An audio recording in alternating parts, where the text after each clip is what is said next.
Now, hi everyone. It's been 2 weeks. Forgive me for my Good little lapse afternoon. there. Good How's Kelly afternoon. today? I'm glad to see you all. Thanks for joining. I hope you had a wonderful Thursday last week. Mine was lovely for the most part. Thanksgiving celebration with some dear friends. I missed meeting with you on the weekly webinar, and prayed for the time to hurry on by. So here we are back, December 4th, 2025, for our what I will call our penultimate weekly webinar for the year. So we have today and we have next Thursday, and then we will be back in January. So thank you for making the time to be with us today. As you heard, we are now recording, and the recording will be available on our YouTube channel later today and in the My Alliance newsletter on Monday. Feel free to use the closed captioning feature as you choose to. I'll just tell you all something fun. I did a presentation yesterday on Zoom for a group of community health workers all across the country. And the presentation was entirely in Spanish. And so I listened for a while, and then it was my turn to present. And I turned the closed captioning on, not only for the people who were talking before me, but also for myself, because I wanted to see what the closed captioning would do with my Spanish and also check myself. And it worked out really nicely. So I'm very impressed by Zoom or whatever magic little fairies can do that closed captioning. That was a really, really nice benefit. So anyway, if you need closed captioning, it works pretty well, I think.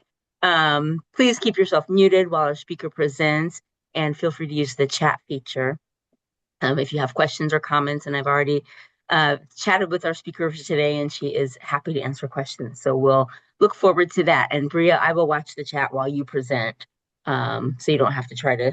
I know from experience that's hard. You need like 3 or 4 eyes to do everything. So with that said, please join me in welcoming our speaker for today. Bria Bartsch brings both heart and scientific rigor to her work at KU Medical Center. She is pursuing her PhD, and she is also already a licensed and registered occupational therapist and an American College of Sports Medicine certified exercise physiologist. And Bria is going to tell us about her research on the FAST study, Fitness After Stroke Trial. You know, we love fun acronyms around here. And that one is a really good one. And that's a project that explores how targeted exercise can strengthen vascular health and support recovery and help prevent recurrent strokes. All great goals. And I learned from finding out what Bria is up to that 1 in 4 families in Kansas are touched by stroke. So 25%. I assume maybe Bria will tell us that that number might be similar over in Missouri or elsewhere in the country, or if there's a place we could all go move to where there's no strokes. We want to know about that. And so she's going to tell us about risk factors for stroke and current research and about movement and how that can be helpful. And so Bria is really interested in helping people reclaim their strength and confidence after stroke, which can be a pretty darn big deal. So we are looking forward to hearing from Bria. I will disclose that I have heard some of this information before, and it is really, really helpful and really matches so well with all the things that we are doing at KU ADRC. So it is a real gift to have Bria with us. So Bria, all yours. Thank you. Thank you, Kelly, for that wonderful introduction. So like she said, I am going to be talking to you about some of the research that we have going on in our lab. But one of the things that I thought I would start off setting the stage with is some information about brain health, because when we're thinking about stroke, we're also thinking about what we can do to prevent stroke, but also to help recovery post-stroke. And that really comes down to brain health. So I'm going to go ahead and share my screen so you all can hopefully see my slides. Let's see if this wants to let me. Oh, I feel like at this point in time, oh, it's requesting to allow me to. There we go. I feel like at this point in my life, I should be good at Zoom, but here we are still trying to figure out how to share screens. Here we go. All right. So like Kelly said, I am a licensed occupational therapist. I am also an exercise physiologist, and I am in the 4th year of my PhD here at KU Medical Center. I am originally from the East Coast, so I grew up in New Jersey, got my master's in occupational therapy out there, and then moved out here to KU Medical Center to do the work that I am doing with my mentor, Dr. Sandy Billinger. So, why is brain health important? Well, the brain controls everything that we do. So when we're engaging in movement, when we're walking to the store, when we're trying to remember our medication or set a coffee date with a friend, everything that we do on a day-to-day basis is controlled by our brain. And even though our brain is only 2% of our body weight, it actually uses 20% of our oxygen in blood. So you can really think of the brain as an energy hog, but a very important, valuable one that is. So, when we're thinking about brain health, we're really thinking about the optimal functioning of our brain. And that comes down to being able to process information and remember things that people tell us, or learn new skills, or make a decision. And that decision could be as simple as, do I want to buy the 2% or the skim milk at the store? But also deciding, do you want to change an appointment to go to a grandkid's sports game? All of those things are part of brain health. Also, our ability for our brain to resist damage, to control our emotions and our mood, and again, going back to being able to coordinate movement. So, things that contribute to our brain health would be our blood pressure, oxygen, sleep, exercise, nutrition, and stress. And so, what I want you to start thinking about here is what you do on a regular basis for your sleep, for your physical activity and exercise, what you eat, how you manage your stress, because how we protect our brain health feeds back into all of these items. And while protecting your brain starts long before symptoms appear, it's never too late to start working on brain health. So even if somebody has high blood pressure or poor sleep routines or high stress, that's okay. We can still make slight changes to our day-to-day routines to continue to improve our brain health. And so, like you can imagine, when we're looking at those factors that contribute to brain health, bad blood pressure, so higher blood pressure, uncontrolled blood sugar, the use of tobacco products or heavy alcohol use, chronic stress, poor sleep, not engaging in exercise, are all things that could be negative to brain health. So while this image of the guy sleeping on the couch looks very wonderful to me at times, because I will admit I love a good nap, incorporating in some exercise in between those naps is very important for our body, for our brains. And so, some tips to keep in mind, be active. I love telling people to plan exercise into their day, but it's also as small as incorporating in more physical activity. So, one of the things that you may hear people recommend is, if you're going to the supermarket, maybe park a little further away and walk further to the store to get some extra steps in. If you've been sitting down for a prolonged period of time, get up, walk around your house a little bit. Just don't stay sitting and sedentary for a prolonged period of time. You can incorporate more fruits and vegetables into your diet. So, one of the common diets that is often recommended for brain health would be the Mediterranean diet. So, we're thinking about nuts, beans, whole grains, a lot of vegetables, fruits. And within the Mediterranean diet, people usually incorporate in a fairly large amount of fish for their protein. Creating a sleep routine is very beneficial for brain health. So, setting a time that you go to bed every night and a time that you wake up every morning to keep with that routine. Learning new things is also beneficial, and managing your stress. And this can look different for every person. So, finding hobbies, exercising, maybe meditation, whatever works for you. So, personally, for stress management, I love to do yoga. But that doesn't work for everyone. And so it's really figuring out what works best for you to manage your stress. And again, it's coming back to those small, consistent steps will help you to improve your brain health in the long run. Again, it's never too late, and you don't need to change everything all at once, because even small beneficial changes would be good for your brain health. And so there are a variety of different brain health conditions out there, but the one that I commonly focus on in the research that we do within our lab is stroke. And so when we're thinking of a stroke, we're thinking of an interruption to brain blood flow. And when the cells within your brain cannot get enough oxygen from blood, they ultimately end up dying and creating a ischemic or hemorrhagic stroke in the brain. And so ischemic strokes happen when there's a blood clot that blocks blood flow.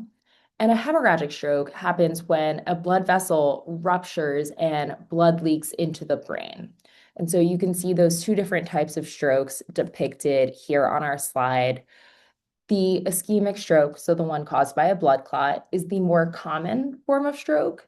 And different risk factors like for that would be high cholesterol, high blood pressure, stress, physical inactivity. So again, we're seeing how those items that feed into brain health also feed into stroke risk.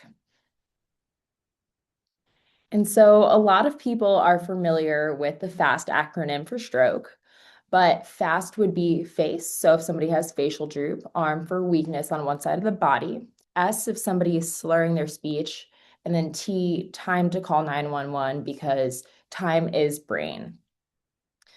And so, like we mentioned, controlling things like blood pressure, cholesterol, blood sugar, being active, avoiding smoking or excessive alcohol consumption, regulating body fat and stress all helps mitigate the risk for stroke.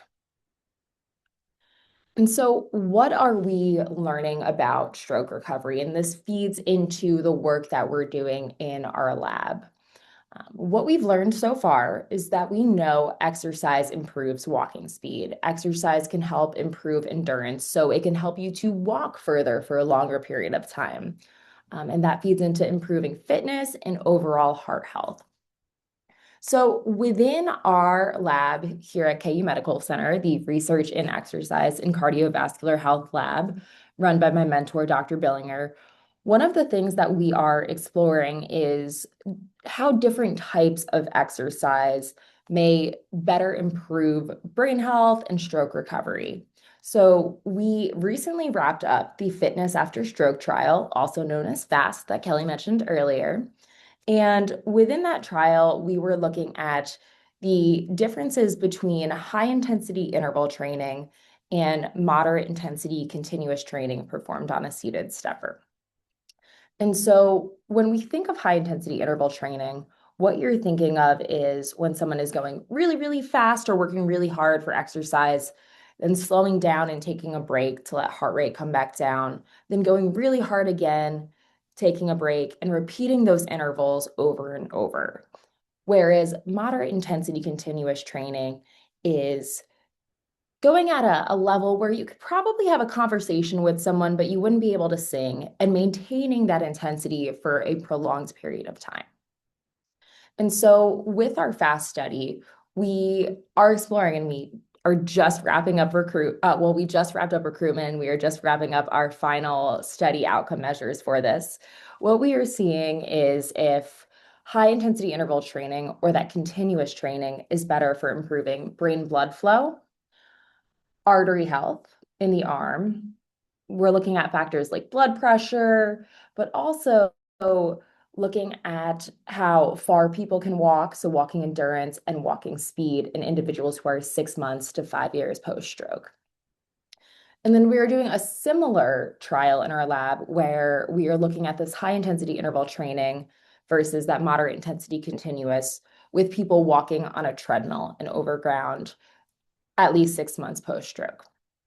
And so, what our studies are suggesting, at least so far, is that maybe high intensity exercise, that high intensity interval training, is better for stroke recovery, or at least in things like walking speed and walking endurance.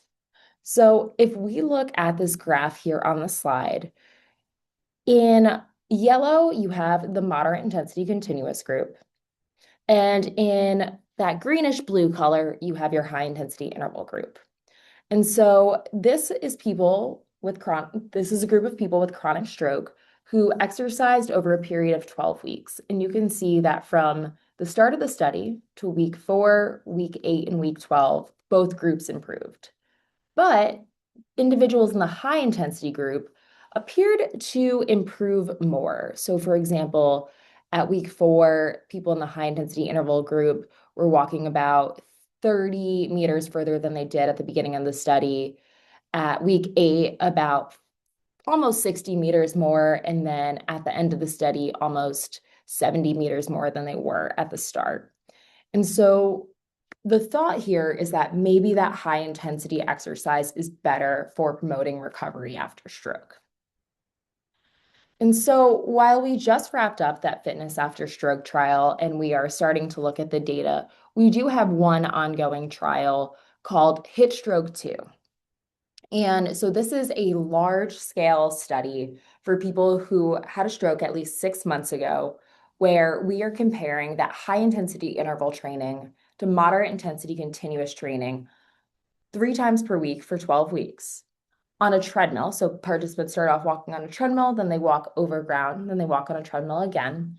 And we are looking at how these types of exercise may improve fitness, walking speed, walking endurance, perceived fatigue, and perceived quality of life. And so if you're looking at these lovely images here on the slide, this is what the high intensity interval training group looks like. So they would walk really fast, walk slower, walk really fast, take a break, walk really fast again, and repeat that over and over. Whereas you can see the moderate intensity group exercises at the same intensity for a continuous period of time. And so within this Hit Stroke 2 study, which I am focusing on a little bit more because we haven't wrapped up recruitment for this yet, and I just want to share the opportunities that are still out there right now. You would start off with having approximately 2 baseline visits if you were interested. And then after those baseline visits, where we look at initial walking speed, endurance, and fitness, people are randomized to either the moderate intensity group or the high intensity interval training group. After they have their group assignment, they exercise 3 times per week for 12 weeks. And those sessions are each 45 minutes. So 36 total sessions for 45 minutes each in duration. And then after those 12 weeks, outcome testing is completed. And then we look again 3 months later to see if those improvements hopefully remained. And so for our Hit Stroke 2 study, the criteria is very similar to that which we used in the Hit Stroke 1 study and our FAST trial. So participants are 30 to 85 years of age, at least 6 months into the stroke recovery phase. They are able to walk without continuous physical assistance from another person, but if they need a walker or a cane, that is totally okay. People cannot be currently participating in physical therapy because that may influence their walking, and then we wouldn't know if it was the study that was improving it. And we ask that people have no other neurologic diagnoses like multiple sclerosis or Parkinson's during participation in the study, because those could also influence the outcomes. We also have a stroke recovery registry opportunity in our lab. And so our registry is a database for individuals who have had stroke with the purpose of trying to better understand the needs of people in our community who have had a stroke, while also pairing them with different research studies that meet their interests as well as their potential qualifications. So the registry is really open to anyone who has had a stroke who is 18 years of age or older. So it doesn't matter if the stroke was due to a clot or a bleed, what phase of recovery someone is in, or what symptoms they may have as a result of the stroke.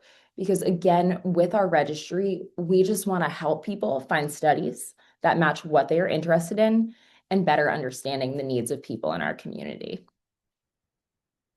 So if someone was ever interested in joining the registry, this is what the process looks like. We have a QR code, the one shown right here, that people scan, and it brings you to an interest form. The interest form takes about 1 to 2 minutes to fill out and asks for a name and a phone number and what time of day would be best to contact you. And then a member of the team would reach out and ask different questions on demographics, history of the stroke. So when stroke was, what symptoms are experienced as a result of it, what potential research studies someone would be interested in, and if that person may need help with transportation. One of the things that we do a great job of in the lab is helping people who may need some transportation support be able to participate in our studies so that we can ensure that we are reaching the broader range of people in the Kansas City metro area. And so I feel like I've been doing a lot of talking, so I am going to go ahead and stop sharing my screen and allow anyone to ask any questions if anything came up from that. But thank you for listening. Thank you, Bria. That was really helpful. I remember hearing from you before about the brain being 2% of body weight, but taking 20% of our energy. That's amazing to me. So thank you for reminding us all about that. I think we should all say thank you, brains, right, for for working so hard. And thanks for sharing your stroke research progress. Mr. Holtis, I see your hand. You have Yeah, something to say. I got neuropathy. I don't type very fast. I talk way faster than I type. So to Bria, I was going back to your very beginning. Is something that I think is the breathing. Uh, if anybody listening's ever been to the hospital, the most hated thing you were given there was that little thing that you sucked on to expand your lungs. I have brought mine home from the hospital, and I think that is really essential as to keeping our O2 level up higher. And I use that probably 2 or 3 times a week because normally, even if we exercise, we don't expand our lungs and they kind of become rigid. And so I'm really believing that oxygen is a key part. And anyway, Kelly, I'll have to tell you, this is the fourth day after tomorrow. I'm going to be 93. So anyway, that and Kelly knows I'm not a good representative of why I got old, but I'm learning how to extend it, and one of them is, and then I've never dealt with stroke myself, but I've dealt with it, and this is excellent information that you're giving to help with the caregivers for stroke. I like that. Yeah. And this is Wonderful. one recording I think I like to maybe use in a presentation sometime here at home, because I like your presentation and what you've included and that kind of stuff. So enough for me. All right, thank you. Well, high praise from the statesman, I would say, of our weekly webinar. So thank you for that. Thank We have a you. Thank question you in for, the oh, chat. Oh, sorry. pardon me, Bria. Go No, ahead. I was just going to say thank you for that positive feedback and for sharing your experience with I forget the exact name of that, but I know exactly what you're talking about, and it works on pulmonary function. So thank you for sharing your experience with that.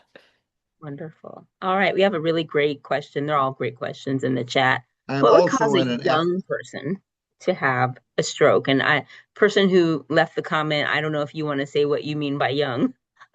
um, but depending on how young is, Okay, can you hear me now? yes. Okay. Well, I was kind of shocked when I saw the range from 30 to 85. And then when Bria had mentioned that they take people 18 and older, I'm like, holy mackerel. So I'm thinking definitely 18, but 30. Well, I'm 67 now. 30's young. So is 40. So, I mean, if you're looking at somebody in their teens, 20s, 30s, I mean, that's really young. So I'm just like, what would cause a stroke there? Yeah, that's a fantastic question. And we are seeing that there's a trend with more and more young people having strokes.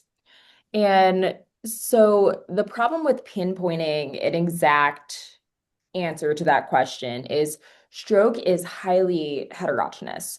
So there are so many different causes out there. So I can name a few and give some examples, but it's not all encompassing. So I will say one of the youngest individuals that I've worked with that had a stroke was either 28 or 29 at the time. And different factors can go into risk for this. So we can think of high blood pressure, we can think of things like cholesterol. But also, a lot of times, what we see is there's risk with substance use. Mm, There are also anatomical variations. So sometimes people may have hyperplasia. So changes in the cells within their arteries that can predispose them to having to being at a greater risk for a stroke. mhm, Different things like narrowing of the vessels just due to anatomy can also place someone at a higher risk. I worked with a young individual who was in a boating accident. So that was more of a traumatic event that caused mm, the stroke. Mhm. So there can be a plethora of different things. So while we tend to think of stroke as being something that affects older people, and I will mhm. say that with the caveat that the older I get, the younger everyone looks. Um, Yes. so it's not only affecting people who are older. A lot of times we see as we get older, we're at a higher risk for having hypertension, so high blood pressure, high cholesterol, high blood sugar, and those are things that tend to trend with age. But that said, younger people are affected by those items as well. Could Um, smoking play a big role? Because it seems like with all the data that's out there that says don't smoke, you see so many young people smoking. Mm. Smoking is a major risk factor for stroke. Mm. Smoking causes a lot of different changes to the cardiovascular system, so your heart, your vessel walls, that can all play into the risk for having a stroke. One last question regarding the smoking. Does it matter if it's cigarettes or marijuana, or do they both cause that problem? That might be a hard one to answer. I think that is a hard one to answer. And I don't want to misspeak. Um, I will say inhaling smoke in general is bad for the lungs. Yeah. From a carcinogen standpoint, and the vascular alterations that we know happen, so the negative effects on arteries, that is much more studied in tobacco-based smoking products.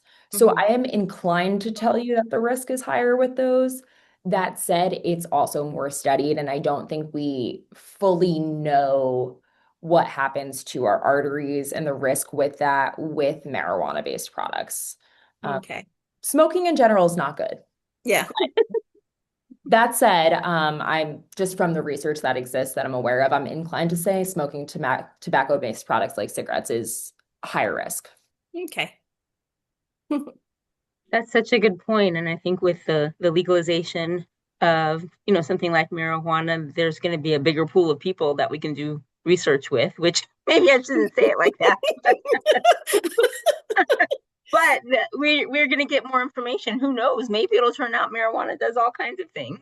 Um, there is a study. KU is not doing the study, so I don't know a lot of it about it. But it's called Libby, I believe. And goodness, I should look up what Libby stands for. But it is a study about marijuana use and brain health. So you know what? That might be a good weekly webinar topic someday. So maybe I'll track those folks down. But since you mentioned it, I thought I'd bring it up. I We have a can, Is that comment. is that kind of, Libby? Yes. Okay. You know about it, Bria? I don't know specifically about that, but what I can say is I did read the other day that marijuana can cause vasoconstriction, which essentially just means Mm. narrowing of Mm-hmm. the arteries. And what I was reading, it seemed it was transient, um, but that may play into risk. Yeah. I don't think we know yet. Yeah. There's probably so many different changes in the world. Like we still don't know the long-term effects of COVID even. And marijuana's been around much longer than that. And now that it's legal, it's definitely going to change the way we look at it and probably the way that research is going to approach intervention. So anyway, sorry, I didn't mean to go off on that tangent, but it was kind of fun. We have a fun comment in the chat. The name of that dastardly device, the lung breathing thing, is an incentive spirometer. And I have reflected that incentive is kind of a misleading name for something that can be difficult to use. But maybe they needed the PR.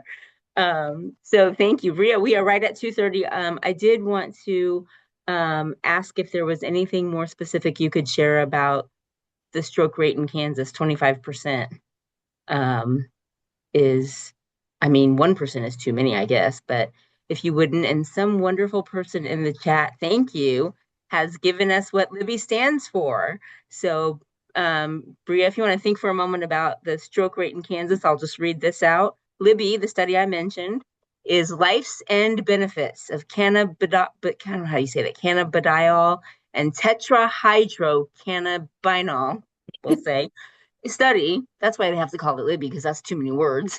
um, First of its kind to examine the possible benefits of Delta 9 THC, THC and CBD as a safe treatment option for agitation in hospice eligible people with dementia. Well, okay, thank you. It looks like we're looking at Libby as a possible intervention. Someone who's got agitation and is hospice eligible is in pretty far progressed dementia. So that's going to be interesting in so many ways, especially because by the time we get to hospice, we're not typically talking about interventions. Wow, thank you very much. And I'm even more determined to maybe get us some more info about Libby as a possible webinar topic. Okay, Bria, did that give you enough time to think about Yeah. stroke rate? Yes. So like you pointed out, stroke affects so many people. I think even if we don't directly know someone in our immediate family who's been affected by stroke, we know of someone at least who has had a stroke. So I believe the stats are that about 2.7% of Kansans are living with stroke. Hmm. And I think it's about 500,000 are treated in the hospital in hospitals in Kansas per year. Um, I believe it's also the fifth leading cause of death within Kansas. However, one thing to note with that is that what we're seeing is deaths due to stroke, that's declining, whereas people living with disability post-stroke is increasing because we've gotten better at the immediate part of helping save people when they are experiencing a stroke. We have medication to help break up clots. We have surgical interventions to remove clots, to help with brain bleeding. But what we need to focus on is how we can help those people living with disability within Kansas, within US, within the world to improve. Because while we are getting better at saving people from stroke, we also need to help people within the recovery process. So I hope that answered your question with a few fun Yeah, facts. Fun might absolutely. not be the best word, but Yeah. facts. Yeah, fun. I don't know. It's sort of, whenever they give those statistics about which state is doing what, you always think, well, I hope my state is not number one on the list or number 50 or, it's not a We contest are for we are number not one. number one on the list. Good. Good. We can be number one in other things like basketball or something. So, Perfect. there's a good time for a Rock Chalk Jayhawk. I think we have is the showdown this Sunday, Kansas and Missouri? I think it is. Yes, Uh, yes. well, you probably can tell where I sit, although I do live in Missouri. So either way, and I have a degree from the University of Missouri. So I hope it's a great game. Thank you, Bria, for telling us about the FAST study and about stroke and brain health.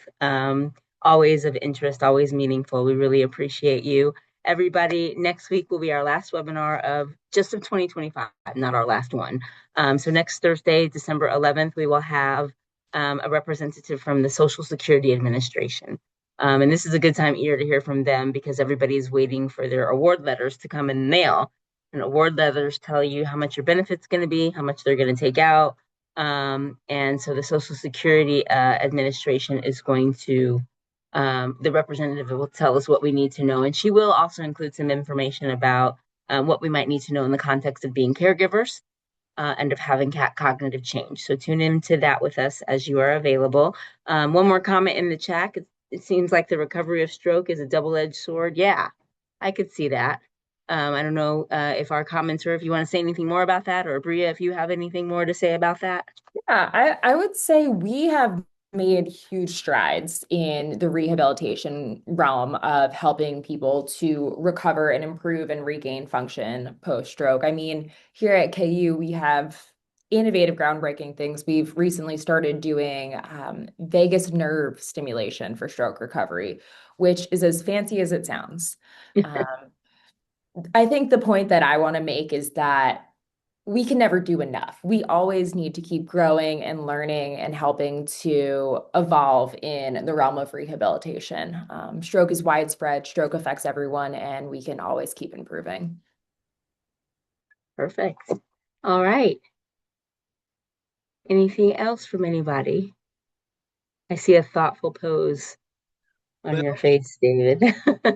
it seems like um, the recovery from stroke um, may be worse than dying from stroke, Hmm. in that your quality of life may be severely diminished, um, and you carry on for years with a diminished capacity as opposed to passing on. I think you bring up a great point. You definitely bring up a great point. The first thing I think I'll say is that the recovery trajectory is different for everyone, because with stroke, it can affect a small part of your brain. It can affect a large part of your brain. It affects different areas of your brain. People who are younger tend to recover better.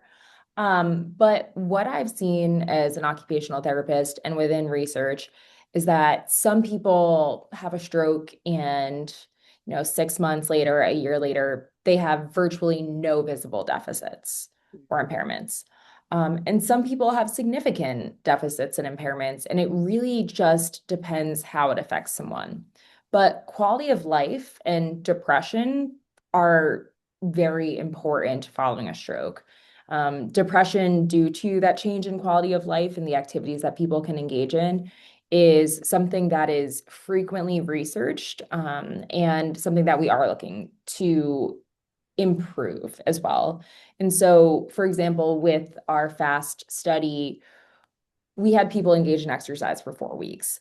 And what we did is a quality of health survey, a quality of life survey beforehand. It's perceived quality. And then we're doing that again after, because we know that exercise tends to improve mood, help with depression, but we want to know how it helps people with stroke specifically.